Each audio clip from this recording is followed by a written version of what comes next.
I imagine as far as economic development goes, it's been a pretty challenging time through the course of this pandemic.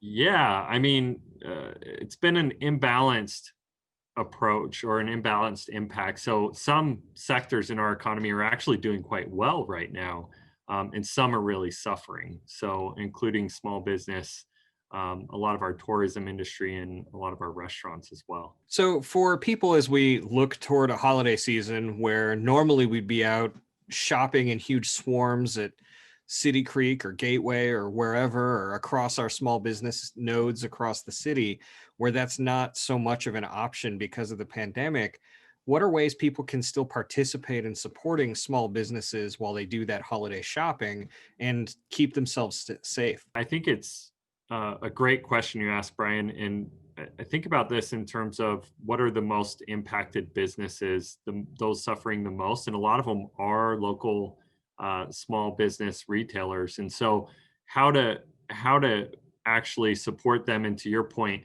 in a way that you can be safe. It's a question I know a lot of people are asking right now as we approach the holiday season. One great resource, we have an organization, for those of you who don't know, called Local First Utah, who they really focus on highlighting these opportunities to buy local, because it's really important for our economy to keep those dollars circulating in our economy, and not put it to a corporate headquarters somewhere else, right? One thing that they've done is what's called the Utah Shop Small digital crawl, and their website is localfirst.org. If you go there, they'll have a link to the site that has all the online opportunities that you can go shop local, but do it online for this holiday season. For people who do feel like going out is something that they are comfortable with, what are businesses doing? What are the small businesses doing to keep their customers safe during this time, other than the digital offerings? Right, a lot of local businesses, or even some of our larger corporate partners as well have taken the "Stay Safe to Stay Open" pledge, which provides a checklist of best practices that they follow. The mask wearing is one of those, for example, and limiting the amount of patrons that can come into your shop. So if you do want to go in person, that a lot of the small businesses are taking precautions. What about restaurants? Restaurants have had to limit their capacity in person. But what about, like, how are restaurants coping with takeout and delivery options still, 9 months into this? There's no one size fits all approach for businesses. We're doing what we can as a city, and we're always looking for new opportunities to help um, be flexible for businesses during this tough time. I know already the mayor's office has issued a proclamation earlier in the year, which allowed businesses to take advantage of the public right of way in a shorter term basis than usual, and expand onto their private premise. And so, those regulations, there are some tricky things as we go into the winter months. As you say, I need tents and heaters and things like that. How do I do that safely? And that's something that we're looking at as well.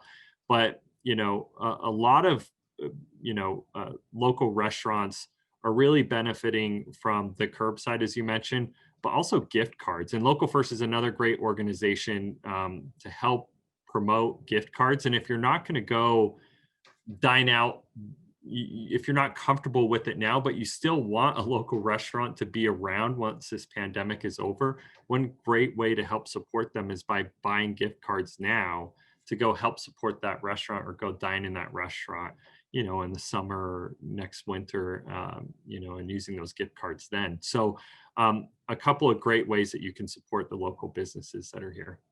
So you talked about, when the pandemic's over. Can you talk to me about the light at the end of that particular tunnel? One thing that we've been seeing, in terms of the public health measures, is that, there have been a couple of vaccines that, at least initially, look very promising, have gone through the trials, and are going through those final stages of approval right now.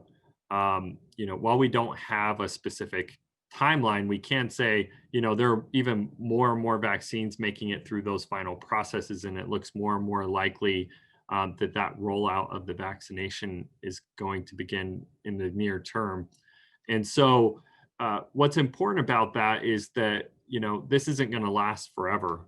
The way that we're operating now, everything being virtual, not going into your favorite local restaurant in person, not celebrating the holidays with your loved ones. So, this is a temporary thing. And I think that's important as a lot of businesses, a lot of people in general are, there's a lot of anxiety right now. And to have that light at the end of the tunnel is really important. And as we go into these winter months, what's going to be really important as well is if you want that local business to be around on the other side of this, think about shopping local for this holiday season. Think about getting those gift cards so that you can go out and enjoy, these local restaurants at the when we do get to that light at the end of the tunnel, right? And so those are the two things I would encourage, everyone in Salt Lake City to think about for this holiday season.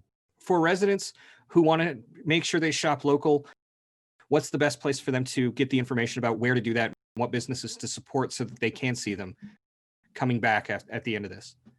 Yeah, localfirst.org has a bunch of great resources. You can go on their page and check out the digital crawl shop guide.